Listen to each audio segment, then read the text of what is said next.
Had a bit of a mad morning, to be honest. But listen, it happens, and we are here. Big up to everyone coming through. Big up to Christopher McGrath. Big up my guy each and every time. Big up to Fitz. Big up my guy. Big up. So Christopher says gonna be a mad weekend. I believe Chelsea loss, United draw, and Liverpool win. We'll see. Tightness at the top. Yeah, man, listen, we'll have to wait and see. I mean, Chelsea, who are Chelsea playing, actually? I'm not even too sure they're playing. Obviously, United got Everton on Monday. Liverpool have got Nottingham Forest tomorrow away. So, again, Nottingham Forest are fighting for their lives. They just beat Fenerbahce in the Europa League as well. 3-0. So, they'll fancy their chances against Liverpool at home. So yeah, listen, it's gonna be interesting, and as I said, man, I think this weekend it could be a defining weekend for Premier League title race, because as I said, I think City to me today, I believe City win the game against Newcastle, and then they're gonna close the gap to Arsenal to 2 points before the North London derby tomorrow. And guys, we are gonna do a watch along as well for the North London derby. So obviously, Fitz is going to jump on. And if there's anyone else that wants to jump on, if you're an Arsenal fan, let me know. So we are going to do a live watch along tomorrow. So yeah, make sure you come and join us. We're going to start at 4 o'clock. And then obviously, yeah, as I said, we're going to view this game, man, because as I said, man, it could be a defining week. And if, because I believe City will win the game, you know, they're going to pile the pressure onto Arsenal ahead of that North London derby. So yeah, let's see what happens. But big up to yourselves each and every time. Anyone else for the scorecast? If you put the fixtures in, then I can give you a bit more of a honest opinion on that one.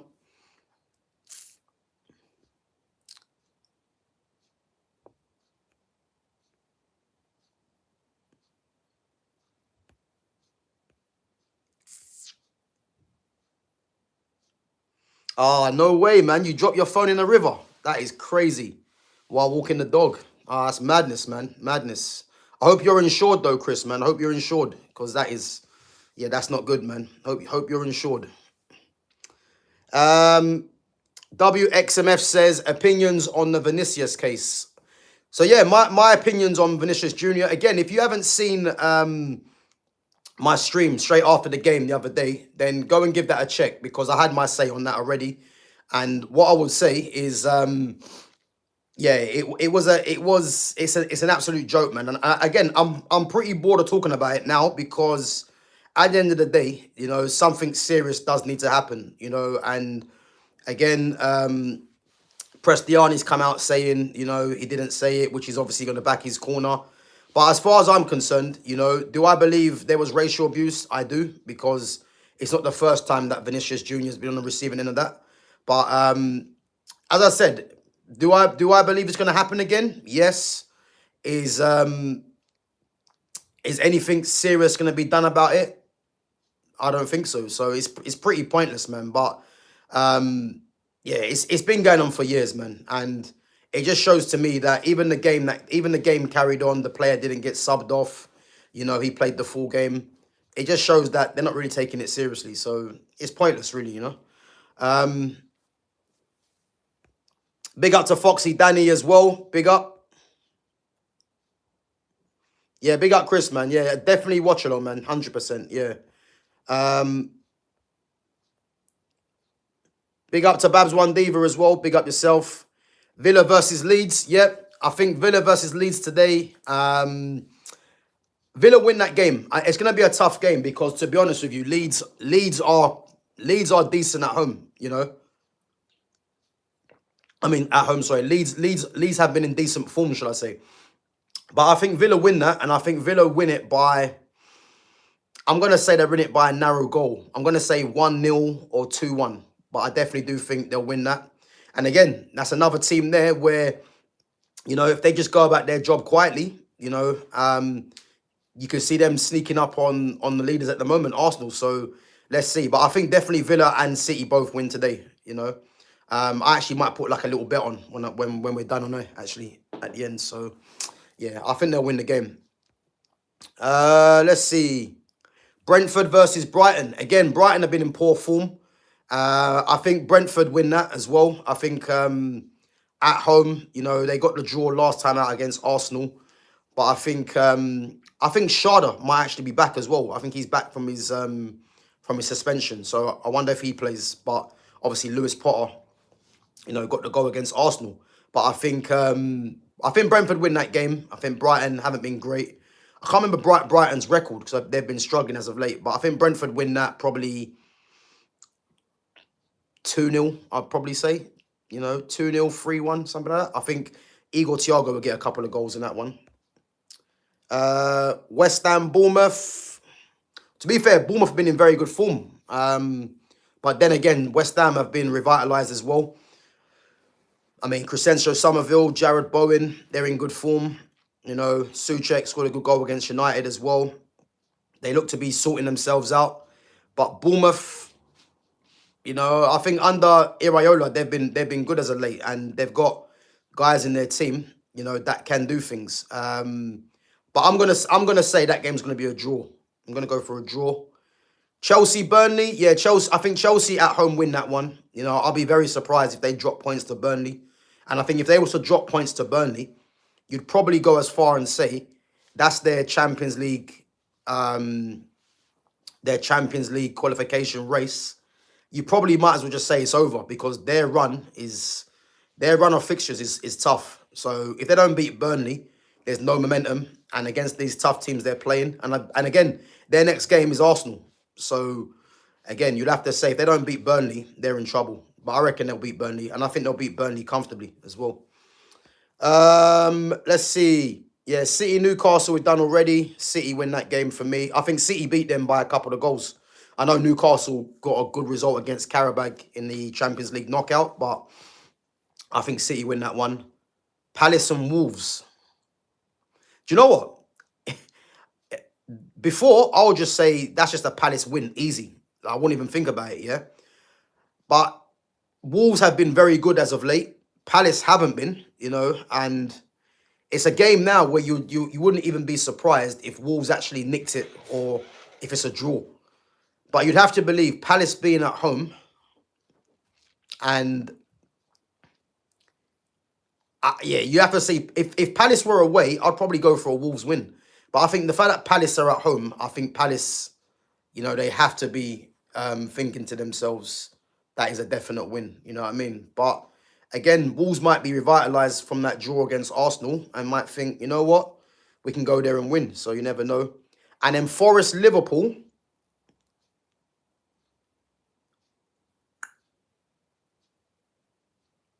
I was going to say a draw, but I think because Liverpool know what's at stake, I think Liverpool probably nick that. I'll probably say 1-0 or 2-1. Yeah, I think 1-0 or 2-1. I was going to say a draw, but I think Liverpool, they've had the rest. Obviously, Nottingham Forest obviously played midweek. So they've had that rest, Liverpool, and I think they'll be fresh for this game. So yeah, I'm going to go for a Liverpool win on that one.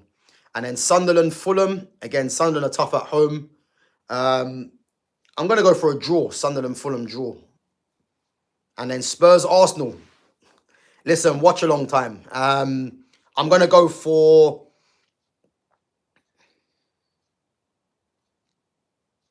a draw. Spurs and Arsenal to draw. Yeah, I think they'll draw. North London derby. And then Everton, United. Again, I think United... I mean, if we were at home, under Carrick, I'd say, yeah, we're winning that game. I think away from home, Everton might make it, because Everton have got match winners in their team. Iliman Ndiaye, you've got Dewsbury Hall, who I think is a very good player. Obviously, no Grealish, but Tierno Barry, he's been good. It's tough.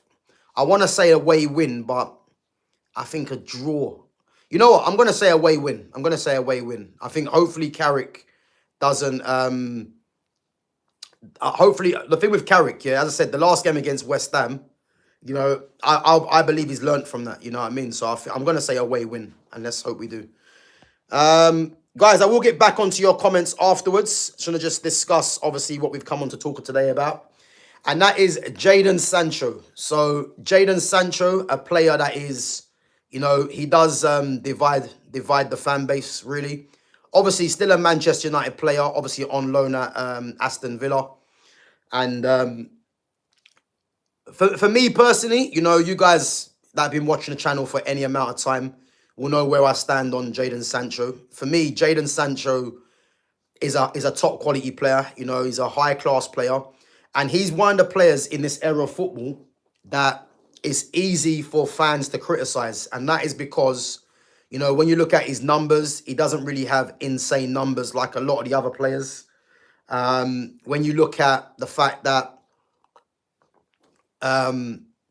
players try to compare Sancho to players that he's not, Sancho is not as I said, when I keep saying, Sancho is a number 10 playing from out wide, it's because that is what he is. You could argue he's a bit of a hybrid. He might be a hybrid in the sense of a number 10 playing from out wide, or he could be like a winger. So a bit of a hybrid, yeah? But the way that he plays, he isn't someone that is just going to take on his opponent or his fullback, yeah, at every given opportunity with pace. That isn't his game. His game is to, pick up the ball in the half spaces and link with the striker, the little 1-2s, and use his skills and his ball manipulation to carve out chances for the striker. That is his kind of game. He's a creator first. He's not someone that's going to get the ball out of his feet and just show, mad pace on the outside. That isn't his game, yeah? So I think he suffers from the fact that people try to compare him to something that he's not, rather than what he actually is. He's a player for me that in a different system, you could play in the number 10. And he's also a player that, that can play on the left and the right. So he's someone for me, when I look at what we've got in the wide areas, I know there's people that want to play Patrick Dorgu out there. And I hear it. Again, I'm still going to keep honest and say Patrick Dorgu for me, is a left back, in the future for me. And I think with someone like Jadon Sancho, I know there's going to be a bit of, are we going to keep, how can Sancho come back because the fan base and, what he said, etc. I hear all that, but for me, I'll just ignore that because I'm looking purely at Sancho, the player. And if there was any way, which does look unlikely, but if there was any way that we could kind of, get Sancho to renegotiate another contract, for less money and keep him, I'll be all for that because, we're looking for a left winger. Yeah. And I've spoken about Iliman Ndiaye. I've spoken about Crescencio Somerville, players in this league. I know there's some of people out there that want Anthony Gordon as well. I'm not that massive a fan of Anthony Gordon. I think he's a good player, but I'm not that massive of a fan of him. And I look at a player that we've got in Sancho and what he offers, If I look at the other side, you've got someone like Mbeumo, who is he isn't a great player, but he scores goals and he steps up in critical moments. And on the other side, I'm looking at Sancho as someone, or even if someone that we bring in, someone that can someone that's more of a creator out there, that can score goals as well, but probably more of a creator because we've got that on the other side with Mbeumo. And again, you guys know that I want to play Ahmad in the 10 anyway. So I'm looking at, what I'm trying to say basically is that I'd rather us save money if it meant that Sancho stayed rather than us going out and spending money elsewhere where we can improve the other parts of the team. Now, again, if Sancho does move on, then we have to go and get a left winger because the options out there of obviously Cunha can play there, and he's the only viable option that can play on the left for me that I see. And again, Dorgu is an option, but I'd like Dorgu personally to play more as a left back moving forwards because how I want to see the team set up. And as I said, if we don't happen to keep on to Sancho, which is looking likely because his contract is coming to an end, then we'd have to go and get a left winger. And, I'm looking at Iliman Ndiaye definitely because in terms of left wingers out there of the right kind of age, you would say, he's probably the only player that is probably more or less gettable, because all the other players that people have mentioned are going to cost a lot of money, or it might be seen as a risk, and this is why I've kept saying, if you want to have two players for that left-hand side in Cunha and someone else, just bring back Jadon Sancho. Obviously there's no Ten Hag no more. There's no Amorim. Carrick likes Sancho as well, but it's just a case where has Sancho decided that he doesn't want to come back to the club, or is it a case where the fan base are just not having him back? Who knows? It could be an accumulation of both. But I'm just holding that hope that Sancho can honestly, get himself back to the club, man. That's just what I'm hoping for. But again, it's unlikely. It is unlikely. But I just want to read out a couple of the comments here that Sancho has said, and this is what has taken my interest, really. Yeah. So, and again, I think a lot of this is directed back to Manchester United. So he's come out and said, when you have a manager that backs you, you have a lot more confidence. So again, I think that is directly involving Erik ten Hag, because quite clearly when Sancho wasn't picked against, what was the game they played? Was it Liverpool or, man, I can't remember what game it was, where Ten Hag came out and obviously said something about Sancho, and Sancho backed his corner, which I have every, I believe Sancho was right in doing that.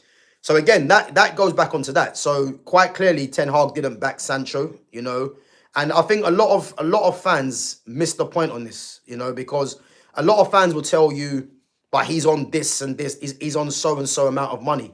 Yeah, the money has nothing to do with it when it comes to you performing on the pitch, because again, football is very much about confidence. If you've got the backing of the manager, and you've got the backing of the club, then you're going to be in a good place, whether people like it or not, But people that say, he's on a lot of money, he should be performing anyway, that's just fantasy talk. At the end of the day, it don't matter what kind of money he's on. If he's got the backing from the club and from the manager, your performances are gonna be a lot better, because, as I say, you're confident.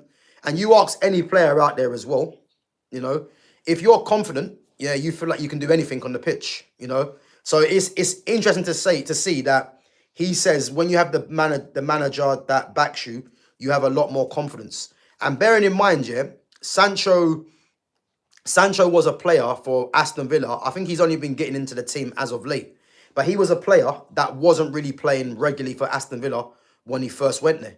It was a lot of sub appearances, but he has been getting a few more starts lately.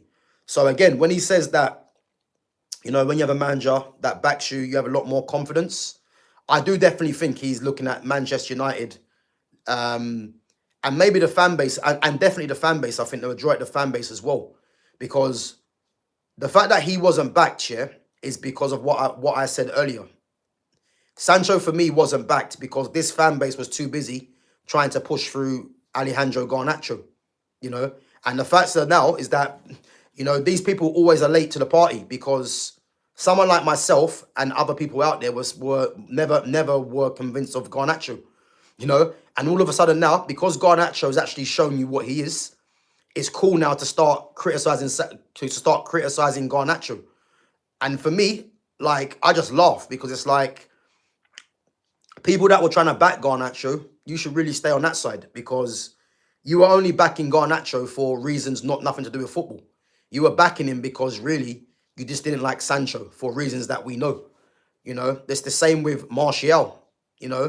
Obviously Rashford was a late one, because as we know, Rashford's from Manchester, and because Rashford was given a bit of leeway until you actually realise that he isn't as good as what they thought he was, and he's on that money. That's why Rashford was getting it in the end.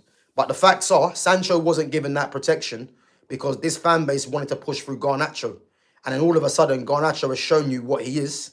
And now it's cool to be now it's cool to be criticizing Garnacho. And that's what I'm saying. These people out there, don't listen to them, because these guys don't know what they is half the time, They just flip with whatever narrative suits them. And that's the truth, But let's move on. He spoke of his eagerness, saying he loves playing in front of the home fans. They support us to the end. And again, as I just mentioned, the backing from the fans is massive. I think people made up their minds about Sancho very early on. I think they decided that, Sancho was probably more of a guy that was more interested in his fashion or partying, whatever narrative that they were trying to bring up. And the fact that Sancho, had the falling out with Eric Ten Hag, people took sides and chose to stick on the side of the manager. Now, as I said at the time, and I'll say right now, yeah, if you've got a manager questioning your professionalism, or questioning you as a man, yeah, for me, there's a time and place, because there was no need for Ten Hag to come out in public and talk on Sancho the way he did. And then what's happened now is that because people don't like Sancho, they've now taken the stance to say that Sancho's lazy, Sancho has a bad attitude. And again, these people that are saying that don't even know Sancho. Unless you know Sancho personally, yeah, because I've had people come on here tell me that Sancho's got a bad attitude. And it's like, you don't even know Sancho personally, because, what's there stopping from people saying that you've got a bad attitude? You know what I mean? So people are just latching onto things like this because of what happened with the Eric Ten Hag episode, really. And it's one of them things for me that I back Sancho in the sense of, as a footballer, and the fact that when you've got the manager calling you out after he just lost the game, he's trying to scapegoat you in the media, when really what he should have done is just done all that behind closed doors, not try to call you out in public. Because what people actually don't realize, when you've got a manager that does that, that not only makes it bad on you as for the fan base, but any other club in the future and their fans are now going to be looking at you sideways, because the manager has questioned your professionalism. So again, Sancho had to come out and back his corner, and there's no problem with me in him doing that, because I'll tell you this for free, I would have done the same thing, because I'm not going to have someone try and question my professionalism in public. I'm definitely going to come back and say something. So I agree with what Sancho done there, but what's happened from there? It's now created a resentment from a lot of Man United fans and the media as a whole, to think that Sancho's this kind of guy. And again, I'm not saying that Sancho throughout his whole career might be totally innocent, because I don't know the guy and I don't know what happens behind closed doors. But people that are saying that he's got a bad attitude and they wouldn't have him back at Manchester United, that's just nonsense. That's just bigger channels out there probably, just trying to, poison your mind to think that, because they don't like the player. That's all it is, you know what I mean? But what I would say, what we're the kind of position that we're in at the moment, players like Sancho, we can't be passing up on players with that kind of quality, because there's no doubt in my mind, if he comes back to the club, and I'm saying if he comes back to the club, because again, it's unlikely that it's going to happen. You can't tell me that Sancho wouldn't help this current team, because he would, and again, the fact that Solskjaer, even though I didn't rate Solskjaer, yeah, but the one thing that I took from what Solskjaer said was that he was trying to transition the team to being more possession-based, and he didn't even want the Ronaldo signing, which, again, why would you want Ronaldo to come back? It was only really the fan base, because it was emotion. But Ronaldo coming back was a waste of time. It was a waste of time. He was on a lot of money. He was taking up the position of players that were meant to be the future, you would say as well. And all people can try and tell you is that he got 18 Premier League goals. But what does that mean? We would call that lowest finish when he was there. And if you got a player that is hogging the goals, as I keep telling you guys before, and the next best is getting like 4 or 5 goals, who in anyone's mind is that? Why would that be right? You know what I mean? So, yeah. But the one thing I took from as I said, from Solskjaer, is that he was trying to transition into a possession-based team. And of course, that would help Sancho, because Sancho is a possession-based player, just like Joshua Zirkzee, just like Amad Diallo, just like Kobbie Mainoo. These guys are all possession-based. So if you want to get the best out of those players who are all talented, it would help having a possession-based manager. And this is why I'm with the Carrick signing, because Carrick is possession-based. And I believe the way the club are going now, if it's not Carrick, the next manager is going to be a possession-based manager, no doubt. So, yeah, but it's mad it's mad that he come out with his eagerness to play in front of the fans. And that, again, is that a dig at Manchester United fans? I think it is. I think it is, because, you know, there's definitely fans out there that just didn't rate Sancho, you know, and I think when Sancho says he likes playing in front of the fans, I can guarantee you this, yeah, when he gets on the ball, he probably has more confidence to in the final third to lose the ball and try something, knowing that the fan base at Aston Villa probably won't get onto him as much as they did at Manchester United. Now, fans will tell you, Man United fans will probably tell you, that's because the standard is higher, yeah? But I disagree with that. I disagree. I think there's players out there that are afforded more luxury than other players. And I believe if Sancho was at when Sancho was at United and United was struggling, he was the easy scapegoat, just like a lot of other players have been scapegoats in the past. And I can guarantee you, when he's in the final third trying to make things happen for Aston Villa, the fan base will stick with him. Whereas the Man United fan base, you know, will no doubt get onto his back because they don't like him in the first place, you know? Let's go on to the Emery comments. And guys, keep your questions and comments coming through. I'll definitely get back to them after. So Emery says, Sancho is a fantastic player. He can help us. He can help us by increasing his qualities in our structure like he is doing now. Yeah? And again, you know why this is mad, yeah, to me? Because what's actually funny, yeah, is that you've got a manager in Unai Emery that a lot of the Manchester United fan base wouldn't mind as the next manager for Man United. And it's funny to see that Emery, you know, has said that Sancho is a fantastic player. Now, that's ironic because a lot of Man United fans that want Emery probably won't like that, you know. But the facts are, Emery can see the qualities in Sancho, just like I can see the qualities in Sancho. And again, when you watch Sancho, like you can see Sancho's got quality from, you know, from the first couple of seconds of watching him, because there's certain things that he does in the game that it's not really obvious on the eye, because a lot of people just want to look at, you know, what's his numbers saying, you know, is he beating his fullback with pace? This is all these people care about, yeah.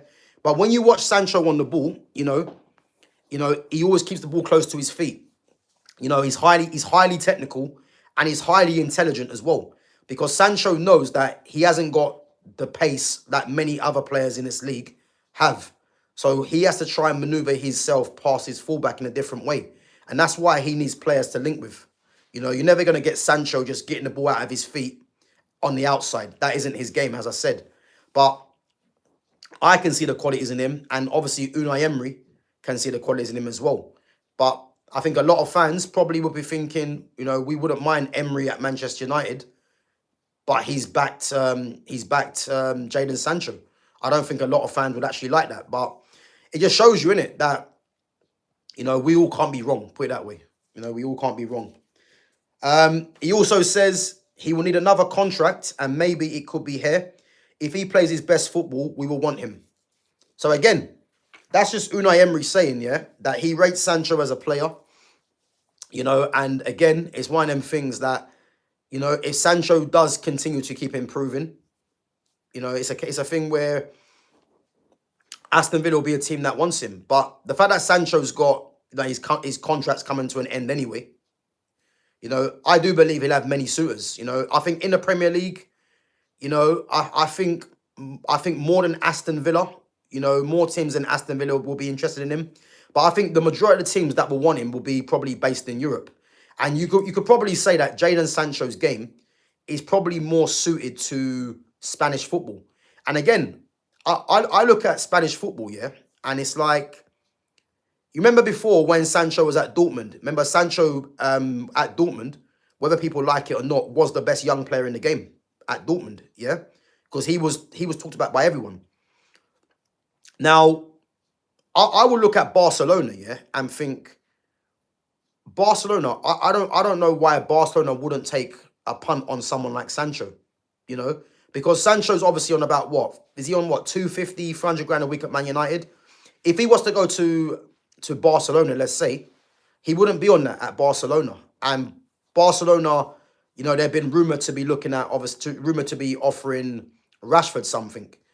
Now, if I look at Barcelona and I look at, if I look at Rashford and look at Sancho, Sancho's a better footballer than Rashford. Rashford obviously has the pace.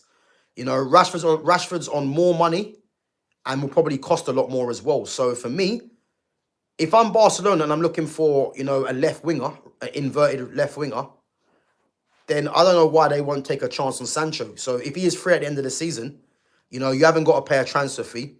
All you've got to do is offer him the contract, and it'll be for less money anyway. Obviously, he'll get a big sign-on fee, but it'll be for less money. And again, he suits Barcelona because, again, Barcelona are a possession-based team, and that's what Sancho is. So I'll be surprised if they don't at least take a punt on Sancho, because left wingers out there ain't really too many of them out there, really. Let's be honest. So and again, they have wanted him in the past, so that could be something to revisit. But the main thing is for me to wrap this bit up before I get onto your questions and comments is I just hope there's a slim chance that Ineos, if it is Carrick or a new manager, you know, they want to keep Sancho, and it's a thing where Sancho's happy to come back, and there's a new contract that can be, you know, agreed. Because what I would say is, we know what the fan base are like anyway. You know, the fan base, you know, if Sancho starts coming back, he gets a couple of goals and they're performing to a level that they like, you know, the criticism will just go from that, you know. But I think as it stands at the moment, it's unlikely. But I'm just holding out hope, man, because, as I say, a player like Sancho, you can't really be turning your nose up when you know, we kind of need players in that position, if I'm honest. And he's free as well, you know, rather than us go and spend money. But we'll have to wait and see what happens. But it's unlikely it's going to happen. But you can always wish. But yeah, let's get back onto some of the questions and comments.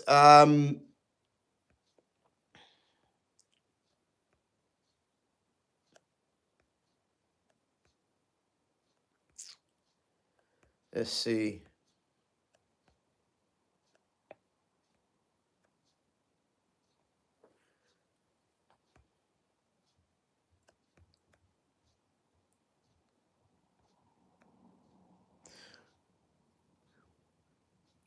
We all want Villa to lose, as we are all in the chasing pack.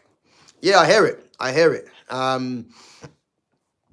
hear it. I mean, I think Villa win, man. They're at home. I think if Villa were away to Leeds, I could see Villa dropping points. But I think at home, I know they got beat at home by 10 men, Brentford, which was poor. But I think they will know the assignment, you know, and they will know that they really can't afford any more slip-ups, you know. And again, I'm looking at Villa as, I think, don't rule Villa out from the title as well. Because I mentioned this yesterday. The fact that Villa's next two games are Leeds and Wolves, yeah, which you would probably you would expect them to win both games, yeah, and all of a sudden that'll put them on 56 points. Now, if Arsenal drop points in their next two games, let's say Arsenal lose and draw, then they'll be on 59, and that'll mean Villa will only be 3 points behind. And let's not forget, Arsenal still got to play City, so I wouldn't rule Villa out at the moment. You know, I think there's no point ruling them out, because I think there's definitely chance for them to be involved in the title race still. You know, but obviously it's City and Arsenal. But I think Villa, they can still be there. And if they win today, then, as I say, man, it's there. It's there for them. Kompany's comments on Mourinho, Eusebio comment, absolute perfection. But again, why are we surprised? I mean, the fact that Kompany come out of there, I'm not surprised, because it's obvious. Because I said the same thing at the time. It's like the fact that Jose Mourinho came out to use Eusebio as a legend for Benfica, in a funny way, that's actually admitting that, you know, that there is some sort of racial problem there. Because why would you jump to the defense and use Eusebio? Because it's not about Eusebio. You know what I mean? Vinicius Jr. got racially abused, and you're using Eusebio. What's he got to do with Eusebio? And again, Vinicius Jr. didn't say Benfica are racist. I haven't seen no one say that Benfica are racist.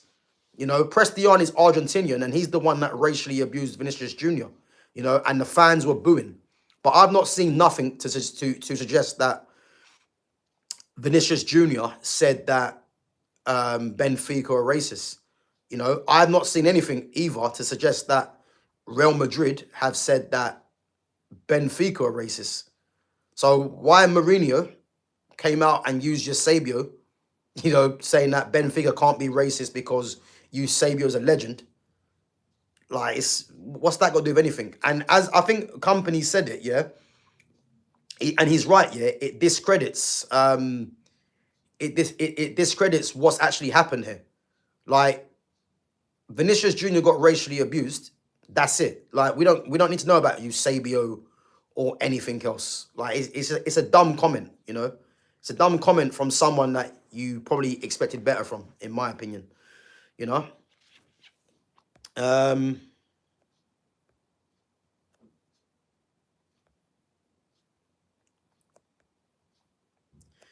Sancho fell out with Ten Hag. Amorim continued it. Only bridge I don't think can be repaired is the fan base opinion, which makes no sense because why would you back Ten Hag all now? Media killed him. And Fitz, this is what I mean, Fitz, yeah? Because you've more or less said what I was thinking anyway, yeah? The problem was with Ten Hag, you know, and Ten Hag's now gone, and whether Amorim continued it or not, again, I don't really know that because I don't really know what was going on behind closed doors in the sense of Amorim and Jadon Sancho. But bridges were burnt with the club, well, with the fan base anyway, with Ten Hag, because the fan base decided to take Ten Hag's side, which, again, doesn't really make any sense because he's a manager, so he's replaceable, yeah? Whereas Sancho, you know, the fact that he's English as well, you probably would have thought the fan base would have given him a bit more leeway, but we all know why that wasn't, yeah? And again, I think the fact that both of them are now gone, you clearly know that Carrick likes Sancho because when Carrick came in, Carrick played Sancho. It's one of them things for me now that, you know, is it a case where it's that bad, you know, from the fan base's side that they're just not taking Sancho and Sancho's looking at that? I'm not too sure. I'm not too sure because, again, there was a thing where he liked Rashford's post when Rashford left to go Barcelona. And again, people took that seriously, but I personally don't think it's that serious, you know. But all I'm saying is that the Ten Hag thing, yeah, the fact that the fan base took Ten Hag's side on that ran with the media as well. And this is where the whole Sancho bad attitude and all this other rubbish that you hear about has come from. Because the facts are, you know, unless you know the player personally, I don't know why people were saying he's got a bad attitude. Like, that's just your opinion. Like, you know what I mean? That doesn't mean it's true, you know? But as I said, yeah, whether he wants to come back, whether the club want him back, I don't know, definitely. But the power's in his hand. The power's in Sancho's hand, really, because, again, if he runs the contract down, he's a free agent, and obviously all the money that will come to him in his next club, you know. And but yeah, I just think I'm just hoping, if anything, that there's some sort of reprieve with him and the club, man. Because what is he now? What, 25? You know, he's at a great age, you would say, and he can definitely help this team. And if you can get a Jadon Sancho, you know, back into this club with a possession-based manager, and you can save money to go and buy a left winger and focus on the midfield and other areas of the team, I don't know why you wouldn't do that. You know what I mean? I don't know why you wouldn't do that. But we'll have to wait and see. Sancho as a player isn't the problem. The problem with Sancho is his wages. For if Sancho was on 120k, he'd still be at United instead of being on loan. Big up to Christopher McGrath says, yeah, listen, I think Sancho's wage is massive. Don't get me wrong, yeah. But what I would say, yeah, is that his contract's coming to an end. Yeah, so I don't see why they wouldn't negotiate another contract with him. You know, if there was a possibility of negotiating another contract, you can lower his wage down, and I think Sancho would be happy to actually accept that. I think he would. So the thing for me, it is because he's on a higher wage, but a lot of it was based on the fact that the fan base, you know, made up their mind on him as well. You know, the fact that Ten Hag basically destroyed his reputation in the media. And as I said, Amorim, I don't know the ins and outs of it, but Amorim, did he have a factor on that as well? I'm not too sure. But what I would say, if you've got a player like him and you can negotiate a lower contract, you know, 25 years of age, and he can suit the start of the team right now, you know, that makes more sense than going to spend money on someone else, where you can spend money on other parts of the team. You know, that's just obvious to me, because there's no one that can tell me that Sancho's a bad footballer. He's not. He's a top footballer.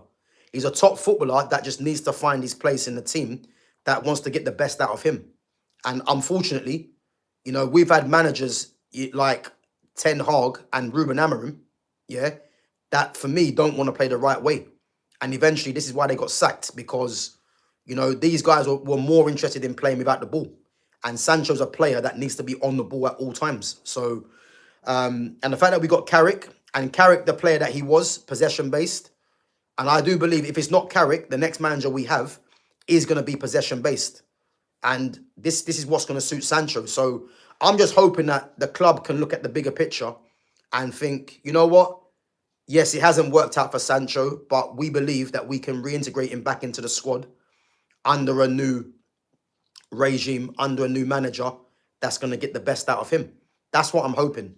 But if that doesn't happen, then again, the likes of an Iliman Ndiaye, who is that will suit the way that we want to play.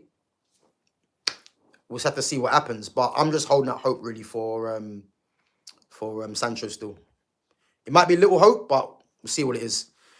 Big up to Verbic, says, hello Gav, looking good as always. Yeah, big up, man, big up. Guys, make sure when you come in, you smash the like button and make sure you sub to the channel as well. Gav, I just think Emery knows how to get Jadon to work hard. He doesn't shout at him all the time. But again, big up to Red Devil News, yeah. I don't think it's a working hard kind of problem. I don't think it's that. I think that's just a narrative, yeah, that people just want to push. Because if you actually check what actually goes on with players like Sancho, yeah, and this is rife in football, yeah. This is why I can't stand this era of football, really, yeah. Is that a lot of fans, yeah, don't really know what they're actually watching. So their whole thing is, yeah, if you're running around, you know, if you're putting in the hard yards, let's say, you're actually doing a lot. But these guys don't ever consider, yeah, what about running smart? Because if you look at all the best players don't run just for the sake of it. They're usually the worst players, you know, and this is the problem. A lot of fans don't really understand, you know, what certain players are about. Like Jadon Sancho is not a player that's just gonna run around like a blue-ass fly. He's never gonna do that. You know, if you look at Lionel Messi, for instance, you know, and again, before anyone comes on there and says you're comparing Messi with Sancho, no, I'm not, yeah? If you look at Lionel Messi, do you really think Messi ran around like a blue-ass fly? He didn't. You know, it's intelligence to pick the moments, you know, when to run. But because the problem is, because we're playing the Premier League, and the Premier League is very low on quality, fans just assume players that run around a lot are doing the most.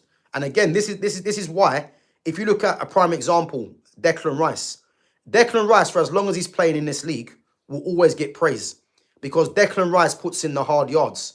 And then when you've got an English media that really, they just champion work rate, Declan Rice is always going to get praised, because that's what Declan Rice is about. Yeah, he has got qualities as well, but his whole thing is, you know, running, putting in the hard yards, and that's all this country really care about in terms of football, you know. So again, it's not about Emery making Sancho work hard. It's nothing to do with that, yeah. Emery, as Sancho has said, he's got the backing of Emery, because Emery rates him. Emery's already said that he rates him. He says he calls him a fantastic player. you know, and he probably gives Emery probably gives Sancho the license, yeah, to get on the ball and to create and to not have any kind of pressure that if he does lose the ball, he's gonna either get shouted out or criticized. These are the things that people need to really look at. And for me, this whole working hard thing is just overrated. You know, how about running smartly? How about that? You know, because you're never gonna get me, yeah, championing players that just run around the pitch. Because usually what happens, if players are running around the pitch, it usually means they're shit. That's the actual truth. You know what I mean? Again, not for everyone. If you look at the style of Carlos Tevez, yeah, Carlos Tevez, Wayne Rooney, these guys were workhorses, but they also had quality. But if you look at the majority of the players, yeah, that do run around and put the hard yards in, yeah, like Manuel Ugarte, it usually means they're low on quality. So why would you champion players that run around rather than players that have actual quality? This is the things that people don't really want to talk about, you know. But yeah, big up Red Devil News, man. Big up. Considering Mount's wage, I'm not trying to hear the wages argument again. And that just delves in nicely to what I just spoke about, yeah? The only reason why people don't talk about Mason Mount's wage, yeah, is two things, yeah? It's because he does the hard yards and because of what he looks like. That is the truth. Because you can't tell me that Mason Mount's better than Jadon Sancho. He's not. He's on roughly the same wage as Sancho. He wears the iconic number 7 shirt, yeah? But what's the defining thing with them two? Because Mason Mount looks like he's trying hard, and on the eye to these people, Sancho doesn't. This is why Sancho gets given the criticism and Mason Mount does, yeah? But Mason Mount is a bigger problem than Jadon Sancho because Mason Mount is very rarely fit, yeah? He's on 250 and he's wearing a number 7 shirt, yeah? Those three things there are a much bigger problem than Jadon Sancho. But people don't want to talk about it for obvious reasons. But when people start saying the wage, yeah, and the attitude, yeah, these people are just trying to push a narrative that I'm not going to buy on there. You know what I mean? So it's that simple.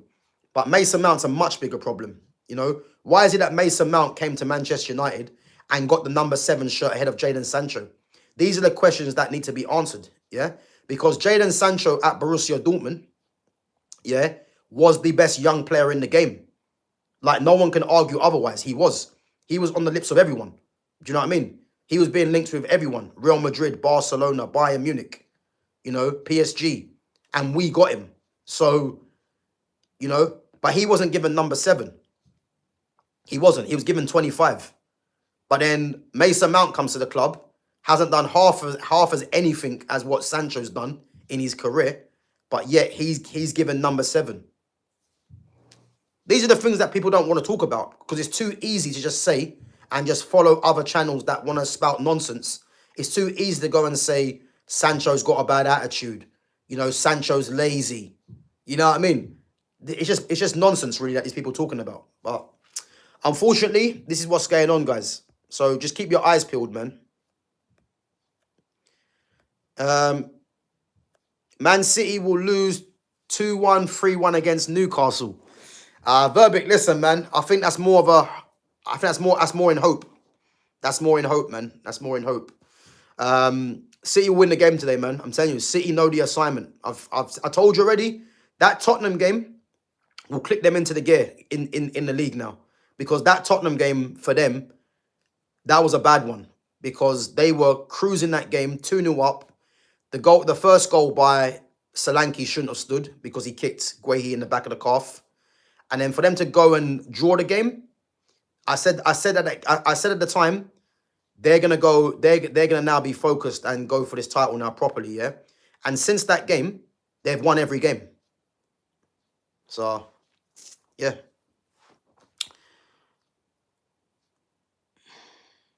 The thing is, I liked Jadon, great winger, and I believe he was pushed to the side by Ten Hag because of vendetta. Yeah, he was though. He was. I think any real person would know that anyway. You know what I mean?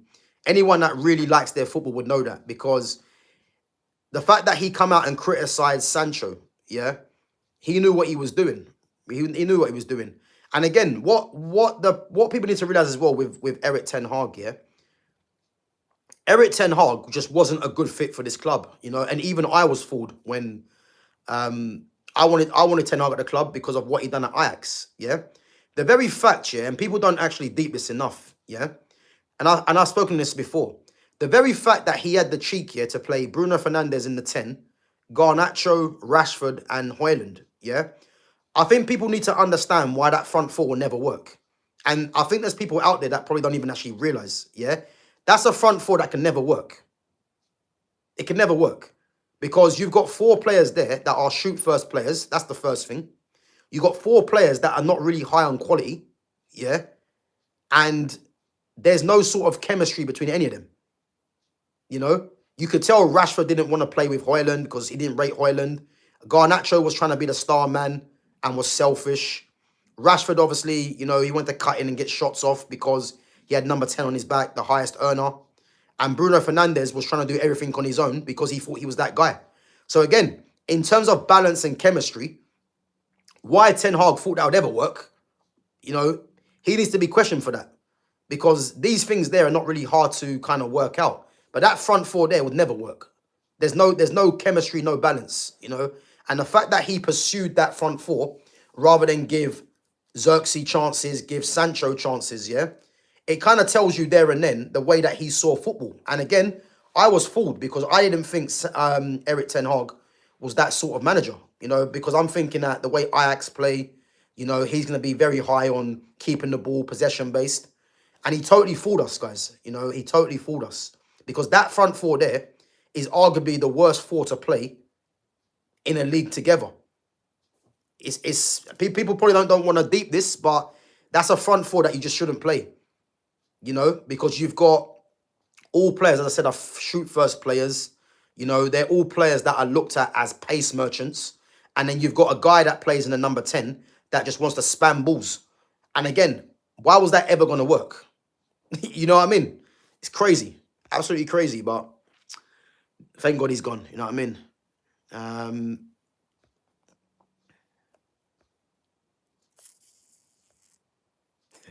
One for the notepad. Big up to Lewis Jackson. Big up. Gav is really confusing. He appreciates Sancho a bit too much and at the same time underappreciates Bruno. And you know what it is now? I'm glad, Verbic, you've come out with this, yeah, because, you know, when people come out with stuff, I like to explain it better, yeah, to people, yeah? First things first, yeah? First things first. Just so you know where I stand on this, yeah? Bruno Fernandes as a player, I don't rate. Like, there's no one that's going to make me rate Bruno Fernandes. That's the first thing, yeah? What do I rate about Bruno Fernandes besides on the pitch, yeah? I rate his availability. He's always available. You know, that is commendable. But in terms of the way that people see Bruno Fernandes, yeah, I'm someone, yeah, that doesn't look at someone for numbers. I look at performance, yeah. Ever since Bruno Fernandes has come to the club, yeah, as I said before, I probably can count on one hand, you know, how good Bruno Fernandes has been for Manchester United in games, yeah. There's the majority of the games that Bruno plays, yeah, he doesn't play well, but he gets numbers. And as I keep saying to you, we're in an era now that people don't care about performances. They just care about, you know, the numbers side of it, to have as arguments against other people for players. That's the truth, yeah? I rated Bruno Fernandes when the goal that Brian Mbeumo scored against Man City, yeah? That was great play from Bruno. It was a great weight of pass. And obviously, Mbeumo didn't have to break his stride and then put it in the bottom corner. So things like that I rate, yeah? And again, that would be, if I didn't rate that, that would be me having an agenda against Bruno Fernandes, which I don't, yeah? I just call what I see. And he's a player that I just don't rate, yeah? So again, the kind of number 10s, and not to mention Bruno Fernandes ain't even a 10 in the first place. He's a number 8, yeah? And I'll keep saying that to people. He's not no number 10. He's a number 8, yeah? But again, people look at Bruno because, you know, they say that he's been the best signing since, I don't know, Cantona, all this nonsense that you hear, yeah? They're only saying that, yeah, because of availability and because of numbers. So again, you can't tell me that he's been the best signing since Cantona, yeah, which ain't true anyway, based off of performances, because he hasn't. If you're looking at numbers, then that's the argument that these people are going to look at. But football's never been based off of numbers. It's never been that. It's just it's a thing that's been brought into lately, and it started from Messi and Ronaldo because these two are going head to head, and they were always scoring the most goals, etc. But now what's happened is that people just define players on numbers, which is crazy. You know, I'm from an era where I've seen proper number 10s. Again, if you guys watch my great to the game, players that I talk on from the past, you will see the number 10s that are spoken about. These are real number 10s. So it's not about me underappreciating Bruno. I just don't back Bruno to the level that a lot of fans do because I've seen proper players, you know, regardless of numbers. Numbers should always be used as a bonus when you are discussing a player's performance. Because all these number 10s that I talk about, Bruno's got better numbers than all of them. He has. But he's nowhere near players as these guys. It's the facts. You know what I mean? So it's not about me underappreciating Bruno. You know, I just don't rate Bruno as the footballer. You know, in a possession-based team, yeah, he isn't the answer. Whether you like it or not, he's not the answer. You know, yes, he can be slightly better, yeah, but he isn't an answer for a possession-based team because that's not how he plays. I said this time ago, yeah, with Bruno. Bruno liked playing with Haaland and Garnacho and Rashford. Why is that? Because them guys are willing runners. So it makes Bruno look better. If Bruno's in a team, yeah, where players want to come to the ball, it nullifies his game because Bruno's not getting good in tight spaces. So again, if you got players coming to the ball, he can't play hoofball as an outlet because it nullifies his game. This is what people need to understand. Yeah. So it's not about me underappreciating Bruno. I just don't rate Bruno to a level that people do. You know, when people say, and again, if you guys get a chance, watch my stream that I've done. It's in chapters. Yeah. People say that Bruno's the best number 10 in the league and in Europe. It's a complete lie. Because if you actually know that many teams around the world in Europe do not play the number 10. The number 10 position in a central position is a thing of the past now, unfortunately. I'm hoping football goes back to that. But if you look at who Bruno's competing against in the Premier League, it probably might shock you because he's competing against Emil Smith-Rowe, Kiernan Dewsbury-Hall, Cole Palmer, and Morgan Gibbs-White. Because them four players are predominantly playing in a number 10 position that Bruno is playing currently at Manchester United. So again, when people tell you, yeah, that he's the best 10 in the league, they're actually lying to you because who is his competition? And then if you want to go to Europe, yeah, again, the majority of the teams don't play the number 10. The only players that are playing, you would say, as a number 10 in the biggest teams in Europe, you got Fermin Lopez, who's a youngster, Leonard Carl, who's just come in, who's a youngster, and Musiala's out injured. They're the only teams that play the number 10. So again, when people tell you that he's the best this, he's the best that, it's a lie. Just go and do your research for yourself and you'll find out that not many teams around the world are actually, or in Europe, should I say, are playing with a number 10. That's the truth, yeah? And when I appreciate Sancho, I'm looking at Sancho, and I'll keep saying it, the footballer. The footballer. I don't care about numbers because numbers can be filled throughout the whole squad.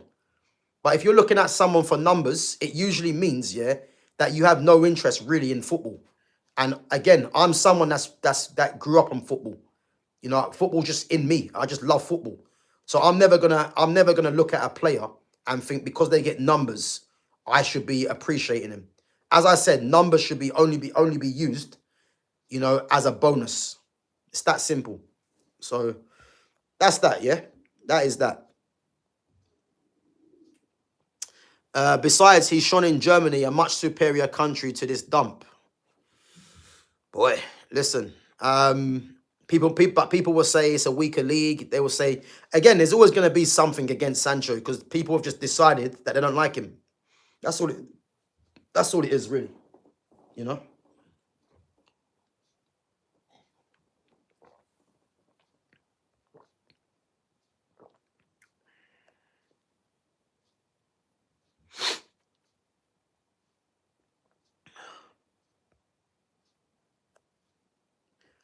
CR7 coming back made yous more attack-minded, leading y'all to really beat us at the London Stadium. But again, you see this comment here, yeah? And big up to Mazzo and V2 for the comment, yeah? But you see comments like that are dangerous. And I'll tell you why they're dangerous, yeah? Because when Cristiano Ronaldo came back, yeah? Let's not forget, yeah, that Manchester City, yeah, played a blinder, really. Because there was talk about Man City going in for Ronaldo. That was never going to happen, by the way. Yeah? That was never going to happen. Because Pep is not going to want a Ronaldo in his team. People might say he's got Haaland, but Haaland's a different profile because Ronaldo's getting older, for one, and Ronaldo would have just been a fox in the box. Whereas Pep has never really played with that kind of player. Whereas at least with Haaland, you know, has got the pace and he is up and coming as well. Yeah. So when people were saying that Man United were going for Ronaldo, Man City are going for Ronaldo, that was a complete lie. Yeah, that never happened. The fact that there's fans out there that think Ronaldo coming back made us more attack-minded, yeah? Let me just go through the players that we had. We had Martial, we had Mason Greenwood, Marcus Rashford, Jadon Sancho, Edinson Cavani, yeah? So we had that quartet, and then the club decided to bring back Ronaldo because it was all about emotion.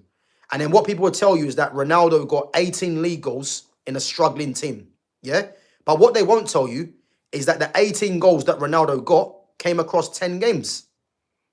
Again, another hidden stat that these guys don't want to talk about. Because again, it's all about pushing a narrative to try and show you that Ronaldo was a savior, you know, which is a complete lie. Ronaldo was only really interested in himself. And it worked out that way in the end anyway, yeah? But Ronaldo coming back and getting 18 goals or making us relevant in people's eyes is just not true. Because football's a team game. It's not an individual sport. So if you've got Ronaldo hogging the goals, and then you've got the next best getting like 4 or 5 goals, as I said previously, why is that good in anyone's eyes? It's not. Because surely you'd prefer to get, you know, 10 to 15 goals from 5 players rather than one player just hogging the goals. And then invariably, the team finished the lowest it's finished since Amorim came in. So again, CR7 coming back was a massive mistake. Ole Gunnar Solskjaer even told you it was. Do you know what I mean? And I didn't rate Solskjaer like that. You know, he shouldn't have been in the position in the first place. But he even told you that we was trying to go to a possession-based team. And that would have helped Sancho. But the club, you know, was too emotional and thought, let's bring back Ronaldo, you know, thinking it's going to work. And it didn't. And all people can keep telling you is that Ronaldo got 18 Premier League goals. And again, these people are not really, they're not fans. They're not really casual. They're just casual fans, really. Because they're more interested in the individual player rather than what's better for the team. And that's been a problem. So when people start talking about Bruno Fernandes and Ronaldo and, you know, Garnacho at the time and Haaland, like, they don't care really about Manchester United. They just care about what argument that they can use against other people. That's the truth. You know, I'm more about the team. If I genuinely don't rate a player, I just don't rate a player. Like, it's that simple. You know, it's just that. I don't rate Harry Maguire to the level that some people might rate him. But Harry Maguire has his uses for the club. You know, the only problem I had with Harry Maguire is that he can't be starting week in, week out. If he stays as a squad member, I've got no issue with Harry Maguire because Harry Maguire, whether people like it or not, is very dominant in the air. And he has got leadership qualities as well. So he's a use to the squad. But there's players that Mason Mount, he's got no uses. You know, he's on a lot of money. If he wasn't on a lot of money, then he probably wouldn't be bad being a squad player. But he wears number 7 and he's on a lot of money. So he needs to go. Ugarte hasn't got any uses. Someone come on there yesterday telling me that Fred's shit. You can't tell me Fred's shit when we got Ugarte. Because Fred's a goal threat more than Ugarte. He's better in possession. He's a better passer. But we all know why Fred was getting criticised. It's not hard to work out. So, again, yeah, it is what it is, man.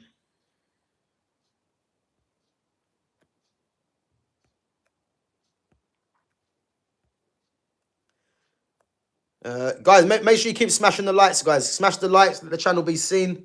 And again, if you're new in here, make sure you sub. Guys, I believe we are only, I want to say less than 70 away from 2K subs. So again, if you do enjoy the channel and you're new in here, make sure you sub to the channel.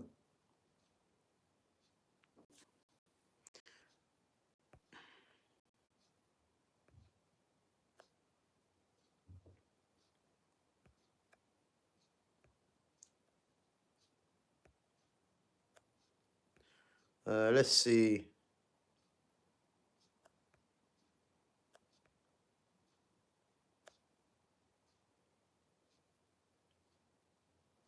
Yeah, exactly. I agree, Fitz. Yeah.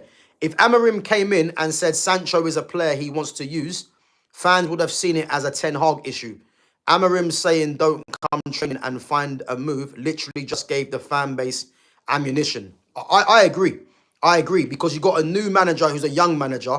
And then what will happen is that a lot of the fans made up their mind on Sancho anyway. So these fans will just come in and just say, they'll just run with Amarim, basically. Anything Amarim says, they're gonna run with it. And this is the problem. This is the problem. You know, there's a lot of people that can't think for themselves, unfortunately. And you can't argue with Jadon Sancho, the player. You can't, unfortunately. So anything else is just opinion based. Because there's no one that can say that Sancho's not a good footballer. Because you wouldn't say that, you know?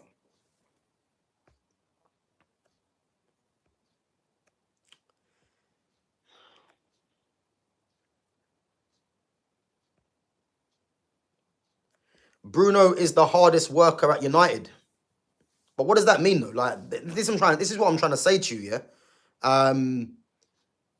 Bruno is the hardest worker at United. I mean, like, there's too much championing of the hard work. You know what I mean? And how do we know he's the hardest worker? Like, where's the proof to say that he's the hardest worker? Like, these again, everyone's entitled to their opinion, yeah. But these things make no sense. Where's the proof to say he's the hardest worker? What is he the hardest worker in training? Like, you know what I mean? Like, it doesn't make sense because if you're saying he's the hardest worker on the pitch, yeah, because he runs around, to me that's a problem because there's pressing, yeah. And then there's running around for the sake of it to get the fan base up. And things like that, I won't be fooled by. Like, it's that simple, you know? So when people say he's the hardest worker, how do you determine what hard work is? Because running around the pitch for the sake of it doesn't determine hard work.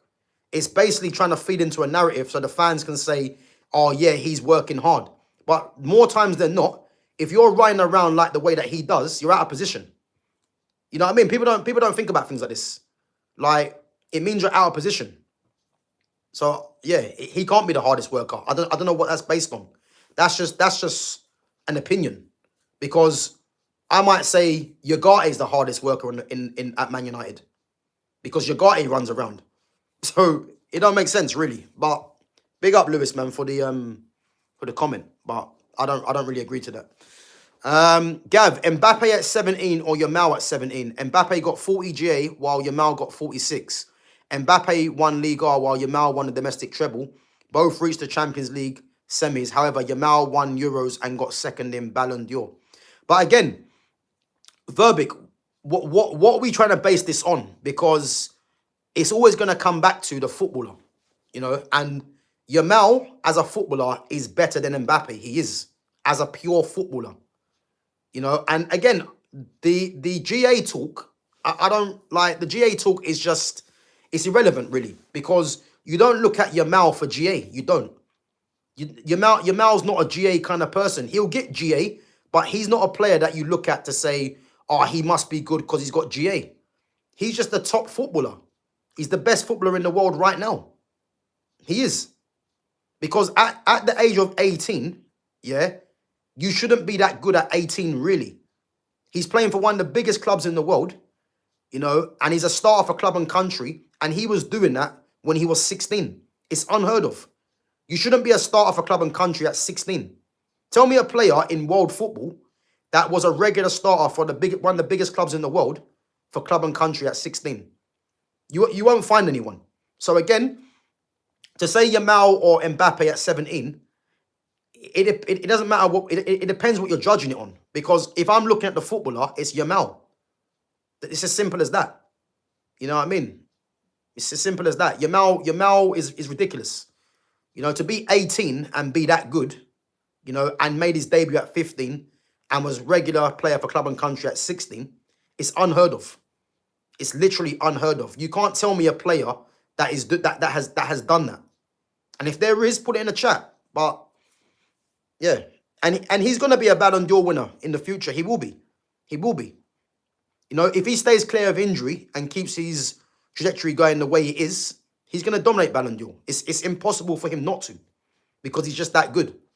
You know what I mean? And the thing with Yamal, which I don't like here, is that you can tell, yeah, there's people out there that are preying on Yamal's downfall. This is the kind of thing we're in now. You can tell there's people that are preying on his downfall because he's that good. Because unfortunately, when you're a player as talented as Yamal and you play the way you do, you know, and you've got a nonchalance about you, people are going to prey on your downfall, because the reason is it comes down to do with jealousy. It's as simple as that. You know, do you think Yamal runs around like crazy? He doesn't. And I know obviously it's a different style of football in Spain, but Yamal don't run around like crazy. You know what I mean? But best believe there's people that are preying on his downfall. I promise you. I promise you, because you can see what's going on there.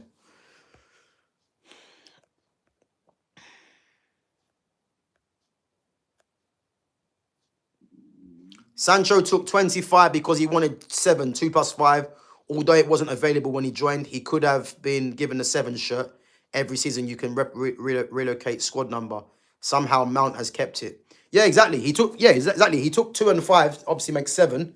Because Sancho likes 7, or he likes 10, or he likes 19. Yeah. And obviously when he came in, Cavani, I think was Cavani 7 before he came in? Before Sancho came to the club? I can't remember, because I think it was Cavani, and then Cavani gave it to Ronaldo. And then when Ronaldo went, it should have been Sancho, but it was given to Mason Mount. So yeah, it's ridiculous. It's ridiculous, man. But again, man, he's playing for Aston Villa at the moment. Should be starting today. And again, they're in third place, man. And the fact that Unai Emery rates him, you know, this is a manager that a lot of Man United fans would like. So yeah, I'm in. And Fernandes is your best player. No, he's not. Who told you that, for one? Yeah. And what do you deem as being the best player? Because I already know what you're gonna say.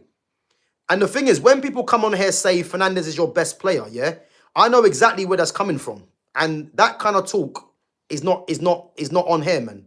Because we don't just chat rubbish for the sake of it. You can't just come on there and tell me Fernandes is your best player and we just run with that. He ain't our best player. I don't know where that's coming. I know where that's coming from, but he's not. He's not. And again, how do you deem someone as being your best player? Because you're probably just going to tell me it's about numbers. And as I've told you, it's not about numbers. Our best player is Casemiro. That's who our best player is. Not Bruno Fernandes, it's Casemiro. Whether people like it or not. You know what I mean? So, Fernandes ain't our best player. Like, don't bring that chat on here, man. You know what I mean? Don't bring that on here. Because we can break it down why he's not the best player, if you really want me to.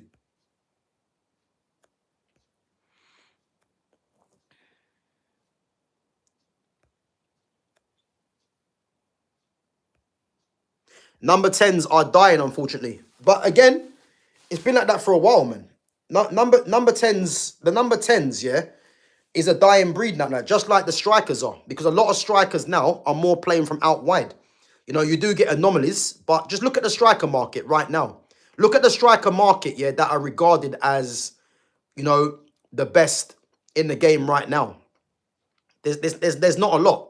Like, if you're looking at, when people say who are the best strikers in the world, yeah, you're gonna say Erling Haaland and Harry Kane.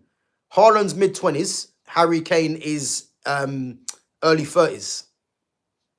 Lewandowski is almost 40, I think. And that's it. Isak is 26, but he hasn't had a good time at Liverpool. Ekatike's young, so you can't really say that yet. And again, we're struggling. So that's what I'm trying to tell you, man. The striker market just ain't there. It just isn't there, unfortunately. And it's the same with the number 10s. So when people are saying that Bruno is the best 10 in Europe or in the league, go and do your research to see how many number 10s are actually playing. Because it's just not true. You know what I mean? And as I'm trying to say to you, you need to be very aware of when people say certain things because they're trying to push narratives. Because these people don't do their homework, unfortunately. And with me, you know, I do mine. And I just know anyway. Because I just know my football. So, yeah, man. It's just simply not true, innit?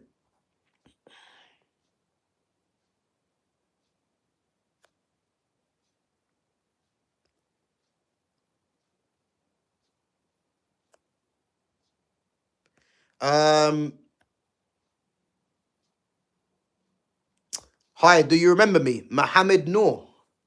Sorry, man, I don't, man, to be honest. I don't. Obviously, get quite a few different people in the chat all the time, man. But, yeah, big up yourself for coming on. Again, if you've got any comments or questions to make, then feel free, man. And make sure you sub to the channel as well and smash that like button. But, yeah, man, I can't remember who you are, to be honest with you. But big up. Yeah, Fitz, listen. People won't have it, yeah? But the fact that there was talk about Ronaldo going Man City, it was never going to happen. Like, it was just a complete lie. And we got hoaxed into signing Ronaldo because of nostalgia. That's the problem. You know, that is the problem. Because no one can tell me that Ronaldo coming back to Manchester United was a positive. Because all the attackers that we had, you know, none of them progressed with Ronaldo coming in. Because the team was set up for Ronaldo. And again, people just care about Ronaldo. They don't care about the team. As long as Ronaldo's getting goals, that's all they care about. You know what I mean? This is the problem, man.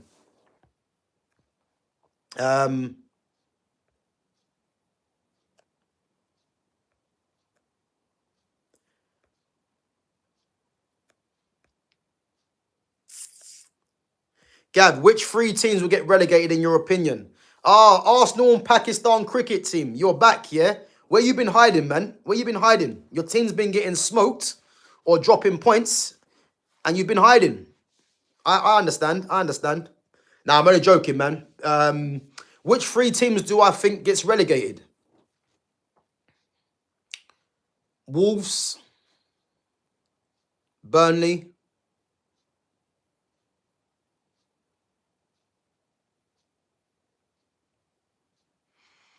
I don't know, you know. Wolves and Burnley, I think, definitely go. I don't really know. Probably, I want to say Nottingham Forest, but they got a new manager. They have got good players as well.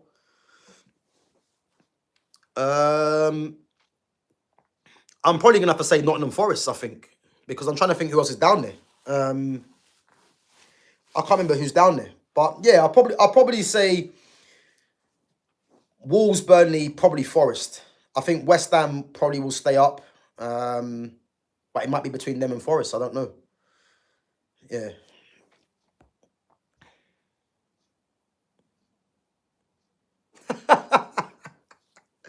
Oh, hey, listen.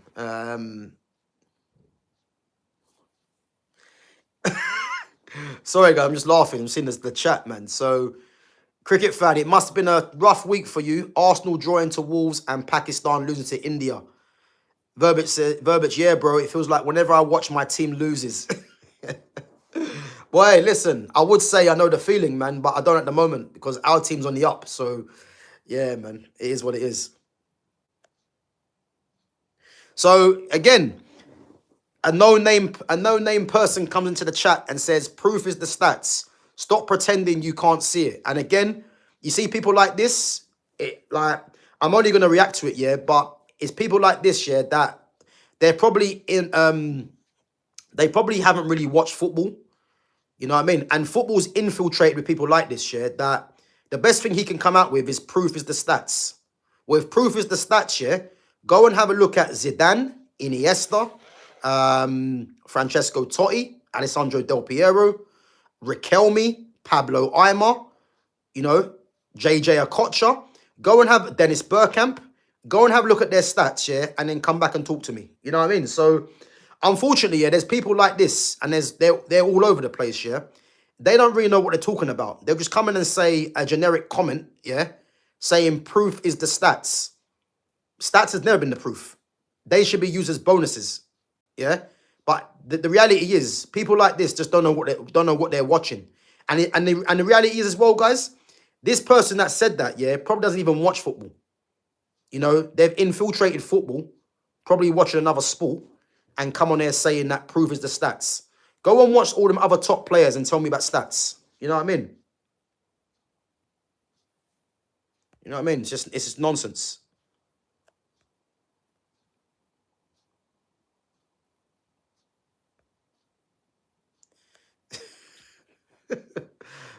Listen. So let's move past that one. Etu started for Cameroon and his club before 19. But again, big up to Verbic, yeah? If you remember, Samuel Etu used to be at Real Madrid, yeah? But I'll reiterate what I said, yeah, earlier. Lamine Yamal was a starter and a key player for arguably one of the biggest clubs in the world and one of the biggest nations in Europe at 16. Tell me, go and find me a player, yeah, that started for club and country at 16 for one of the biggest nations in Europe and one of the biggest clubs in the world. Go and find me a player, because you won't, because there ain't one. That's what I'm trying to tell you. Like, what he's doing is unheard of. 16 for club and country. At 16, you should be lucky to be making your debut. Lucky to be in the squad. He's doing that at one of the biggest clubs in the world. You need to deep this, I'm telling you. And for a country as well. I'm telling you, man. And not to mention, he won the Euros as well, by the way. It's not like he was part of the squad. He was starting and winning trophies for this club and country. I'm telling you, man. Because I remember someone coming on here before telling me about Max Dowman, yeah? And Dowman's definitely got potential, yeah? But Dowman is 15. I think he might be 16 now, yeah? Dowman's not a starter. Because someone said to me that Dowman can be as good as Yamal, if not better. Which is complete nonsense, by the way. And I do rate Dowman, because I think Dowman's good, yeah?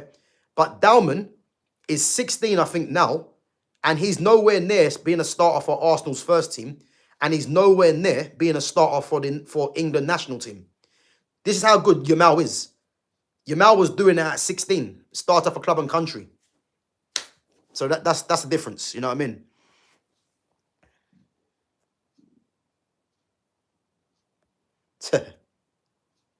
Yeah, but listen, Verbic says, Gav, my respect for you just quadrupled after the Yamal comments. Yeah, but Verbic, what I would say, yeah, if there's people that back Mbappe over Yamal, yeah, they're only backing Mbappe over Yamal because, back to the original thing, yeah, it's PR or goals. That's the only reason. And again, I'm not saying nothing against Mbappe, because I think Mbappe is a good player. Again, he's a player that I don't rate as highly as what a lot of others do. But still, Mbappe is a good player, because the one thing I like about Mbappe is that he does often show up in the big games, and that can only be commended, yeah? But anyone that backs Mbappe over Yamal, they're not doing it because of the footballer. They're doing it because of numbers and PR. It's the truth. It's the truth. So, but there is a lot of young talent that will compete with him. Doué, Bayern Munich kid, and a few others. Depends who wins Champions League and Euros or World Cup. Yeah, listen, I hear it. So the likes of Leonard Cole, obviously at Bayern Munich, and the likes of Desiree Doué. Desiree Doué, for me, isn't on Lamine Yamal's level, by the way. I think Doué is a good player, but he's not on Yamal's level. He's not, yeah? I like Leonard Cole. I do like Leonard Cole, yeah? But for me, and I'll say this one more time, yeah? Yamal is destined to dominate the Balon d'Or, because the level that he's at already at that young age is unheard of. Again, Leonard Cole, I like him, but Leonard Cole hasn't had a full season under his belt. Yamal has, and Leonard Cole's 17, yeah? Doué, as I said, is what, 19 going on 20. And Doué is a good player, but again, he's not Lamine Yamal. So these guys can compete with Yamal, but Yamal should be dominating it if he stays clear of injury. As I said, you know what I mean? Gav, where will Baleba go in the summer transfer window? Man United. He's coming to us. I've got no doubt about that. No doubt about that. He's coming to us.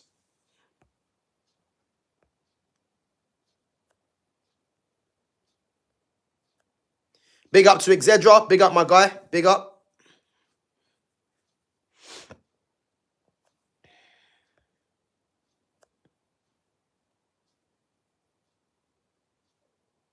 Man, who is your best players? Sorry, man. Casemiro is no longer the best. Just you see football differently to others. Does not mean your takes are spot on. But again, and it's your first time in here, and I'm gonna call you out, JJ Royal Blue, yeah? I've never once come on here and said that only my opinion matters and yours doesn't. I've never once said that, because at the end of the day, my channel's about people having their own opinion, and obviously I can react to it if I agree with it or not, yeah? So I've never once come on here and said that you have to agree with me or whatever. That's not what it's about. But the thing is with me, yeah, you know, I have a background in football from playing, from watching, from coaching, yeah? And I've just consumed football my whole life. So whenever I talk on football, I don't just say things just because. I can always back up what I'm saying. So when you're telling me that Casemiro isn't our best player, yeah, I'll tell you why he is our best player, yeah? Not to mention he's our most experienced player. He's our biggest winner in our squad. The only one that's won trophies of note. Champions League, league titles as well, La Ligas, yeah? When it's crucial moments, he invariably steps up, yeah? Again, in terms of Casemiro, he's a leader, you know? Again, people want to criticize Casemiro because it goes back to his legs have gone. But as Carrick's coming to the club, why is it this talk about his legs have not gone now? Why do you think that's disappeared? Could it be something to do with that Ruben Amorim was the problem? Could it be something to do with that? As much as I didn't rate Eric Ten Hag, why was it that Casemiro was good under Ten Hag? Why is it? Why is it he looked worse under Amorim? I'll tell you why, yeah? Because the holes in midfield were exposing him.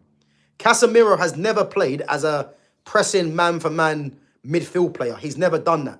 Go and look at the history of when he played Real Madrid, even at Porto, yeah? Porto, when he was coming through on loan from Real Madrid, you know, he played as a deep lying midfielder.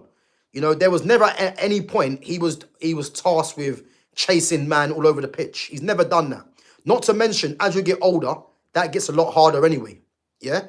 So all of a sudden, Carrick comes in, the defensive structure's there where Casemiro doesn't have to go running around the whole pitch and plug in gaps. He can hold his position as well as being a goal threat from midfield as well. There's no surprise why Casemiro is looking a lot better. Yeah? And again, you might see football different to me, which is your opinion. Yeah? But again, the people that say Bruno Fernandes is the best player, tell me why he's the best player. But I already know why you're going to say that. Like, and again, it's not nothing to do with based really on football. It's the base to do with what the problem in football is today. And it's numbers. Numbers are just clouding judgment. You know what I mean? This is the problem. So, yeah, big up for your comment, man. But as I said, I've not once come on here and said that you have to agree with me. The difference is, if I see something that I don't agree with, I can react to it and tell you why. You know what I mean? So, it's that. Gav, what do you think about Eli Jr. Krupi? Yeah, I think he looks good. He's got potential. But, again, it's too early to say, man. I want to see him have another season in the Premier League before we start getting carried away, if I'm honest. But from what I've seen of him, it looks like he's got something, you know. So Haaland is the best striker. Are you judging stats or eye test? Again, Haaland for me, yeah, isn't like people say Haaland's the best striker in the world, yeah, which is based off of numbers. But his all-round game isn't great. It's not. But again, he gets away with it because he scores an obscene amount of goals. So if you look at Haaland from the eye test, yeah, on the eye test, he's not great. He's not. But people again look at him because of numbers. So again, when I look at Haaland, yeah, he's probably the one striker that will probably get a bit of leeway in football today because he gets numbers. You know what I mean? But on the eye, he's not a great all-round player. He's not. You know, if I look at someone like Joshua Zirkzee, for instance, yeah, for argument's sake, Joshua Zirkzee is a miles better footballer than Erling Haaland. But people don't care about that because as far as they're concerned, Erling Haaland gets goals. And this is the problem. People only care about numbers. I've never been about that. So, yeah, that is what it is. Gav, who will win Balon d'Or this season? Boy, well, again, a lot of it's going to come down to the World Cup. You know, as we know with the Balon d'Or, yeah, the Balon d'Or gets awarded to whoever scores the most goals, whoever wins the World Cup and the league and the Champions League. That goes a long way, which is why if you look at Ousmane Dembele got it because PSG won Champions League, Liga, and he had good numbers. That's why he got it. You know what I mean? But I would like football to go back to just the pure best player. And it's not based on numbers. Numbers should be looked at as the bonus. That's what I would like to see. You know what I mean? That's what I would like to see. Not being given to someone because they got good numbers, you know. And that's why when Rodri was given it over Vinicius Jr., yeah, it was kind of refreshing because it looked like football went back to just giving it to the pure player rather than giving it to someone that got numbers in a sense. You know what I mean? So that's where I stand on it. But at the moment, it's hard to say because, as I said, we don't know until the World Cup and until Champions League are decided because that will go a long way. But the very fact that Scott McTominay, yeah, was in the top 20? That should let everyone know that football is in a scary place because there's no one that can tell me that Scott McTominay is a top 20 footballer in the world because he got numbers. Like, it's just craziness, man. Craziness, you know?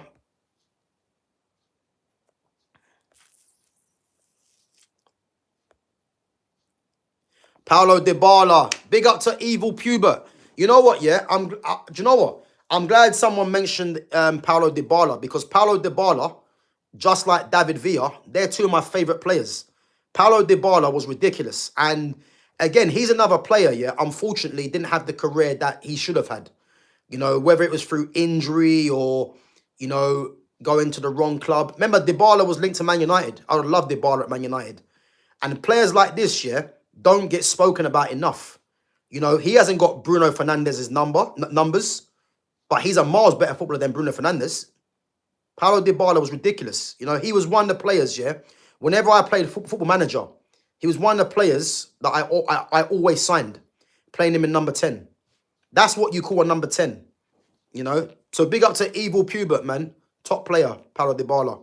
But again, his career's not gone the way that it should have went. Yeah, supporting striker. Yeah, I hear it.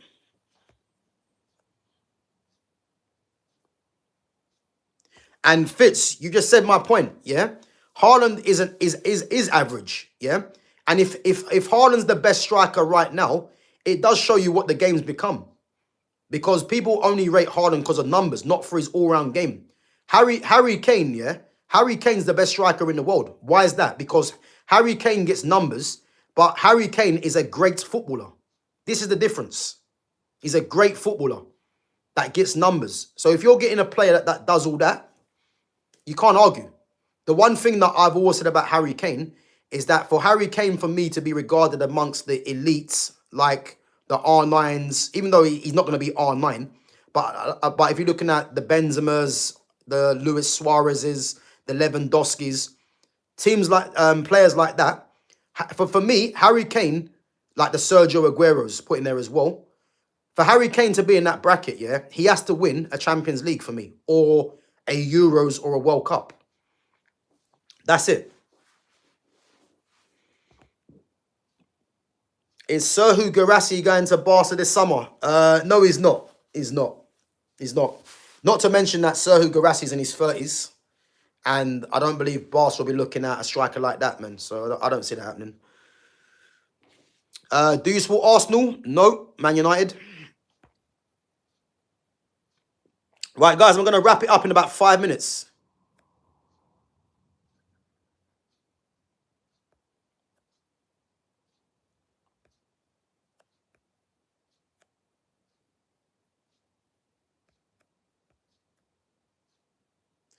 Gav, name a player who has played for Bayern, Chelsea, and Real Madrid. Bayern, Chelsea, and Real Madrid.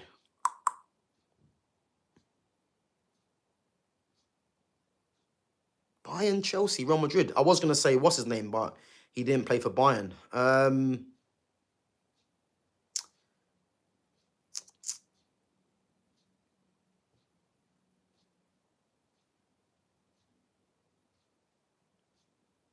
Bayern, Chelsea, Real Madrid. That's a good question, you know.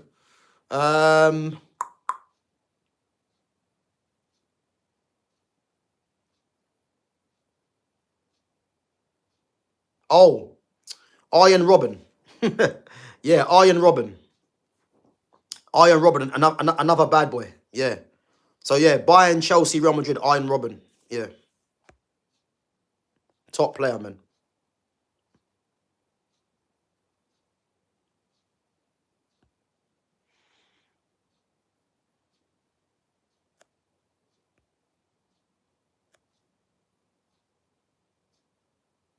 Gav, what do you think about Rooney Bargagi from Barca? Yeah, listen, Rooney Bargagi is a very good player. Remember, we were linked with him before at Copenhagen. And again, the fact that Barca have brought him really as the understudy to Yamal, or well, not understudy, but as the backup, you would say, was a smart bit of business, really. But yeah, Bargagi is a good player. Obviously Swedish, you know, Sweden looking at him to be the future. But again, he's going to be more of a supporting cast when Yamal's not playing, really, you know. But I do think he's good.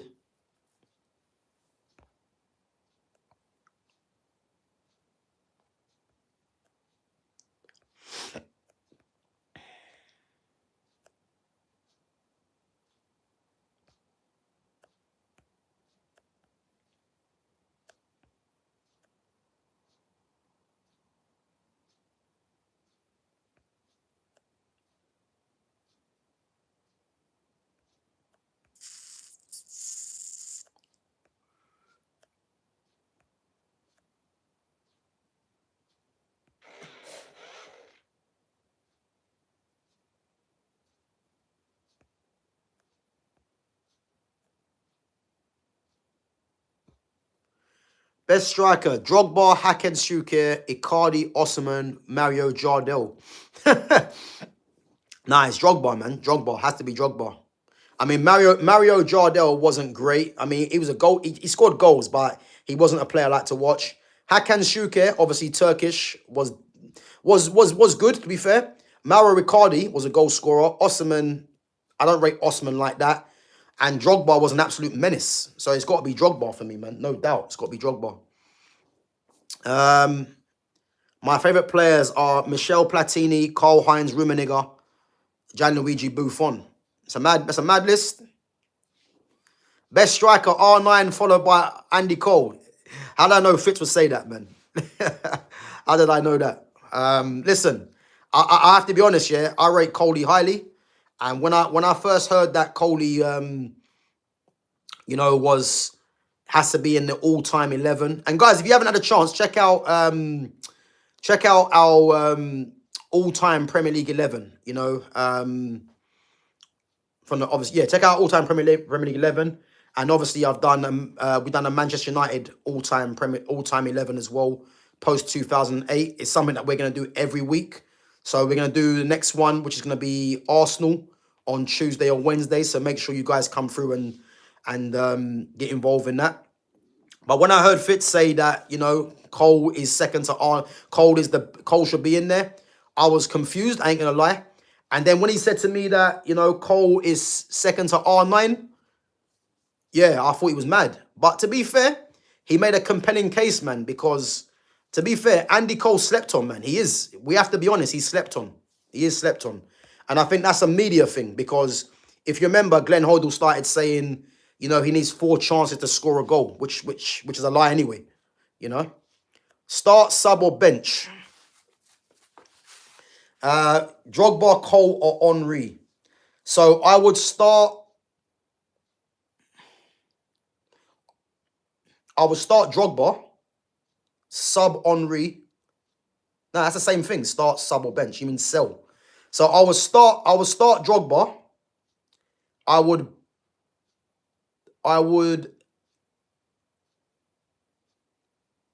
start Drogba. I would sub Cole and sell Henry probably. Yeah. And the reason I say that, yeah, is because Henry, I would sell him because I think you get more money for Henry out of all three of them. I would sub Cole because Cole can be an impact sub to get a goal. And I'll start Drogba because Drogba's all-round game, you know, it could be key. So yeah, it's a difficult one, but I had to pick something, you know.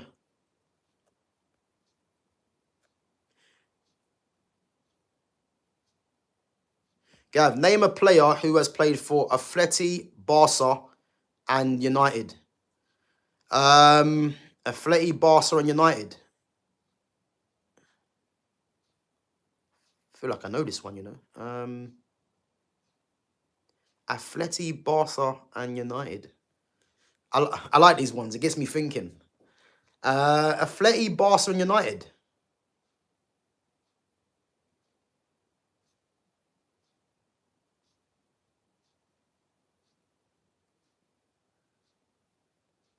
Yeah, Memphis Depay. Yeah, that's mad. Memphis Depay. Yeah. Yeah, big up, man. Memphis Depay. Yeah. Hey, there's some good questions there. Gav, start, bench, and sell these players. Elise, Yamal, Rafinha. That's easy for me. That's easy. So I'd start Yamal, I'd bench Elise, and sell Rafinha. Yeah. And the thing is, the reason I'd bench Elise, because Elise is a top player, but for me, Yamal's the best right winger in the world, and Elise for me is second. So I'd have both of them, you know, in my team. And Rafinha, yeah, I'd sell him. Weghorst or Sesko? I mean, yeah, it'd have to be Sesko. I mean, Weghorst weren't shit, though, because Marcus Rashford owes a lot to Weghorst. Let's just say that, you know what I mean? Yeah, Oscar, come on, we remember Oscar, Brazilian at Chelsea. Guys, listen, I'm going to wrap it up anyway, so I've got to shoot out. But as I said, guys, we are going to be live tomorrow. There might be a couple of videos coming out today. I'm not sure yet. But we will be live tomorrow for the live watch-along between Arsenal and Tottenham. Tottenham and Arsenal, should I say, because Tottenham are at home. So, yeah, obviously me and Fitz are going to do a live watch-along. So, if you guys want to come through, let me know. Again, if you're an Arsenal fan and you want to jump onto the stream and do the watch-along, by all means, let me know. But again, listen, we will be here. And let's see what happens because it's going to be a defining week of football for the league title for me. Because I think City win today against Newcastle, 8 p.m. kickoff. And then Arsenal have to respond in the North London derby. So let's see what happens. But big up to everyone coming through. Big up to all the mods. Big up to all the newcomers as well. And big up to everyone contributing to the channel. As always, guys, make sure you smash the like button on your way out. Again, smashing the like button helps the channel to grow. And if you're new in here, make sure you sub to the channel if you like the content as well. And make sure you share the content, most importantly. But yeah, listen, we are going to be back tomorrow. Unlikely to be back live tonight. But as I said, there might be a couple of videos coming out. I'm not sure yet, but just keep your eyes peeled anyway. And obviously, we'll be live tomorrow at 4 p.m. for the live watch-along for Tottenham and Arsenal. And, you know, let's see if there's going to be more tears from the Arsenal fans. Because I think there will be. Because I think tomorrow, I don't believe Tottenham lose. I think that Tottenham get a draw at home. But yeah, big up to everyone. And yeah, guys, I'll catch you guys in a bit. Take it easy.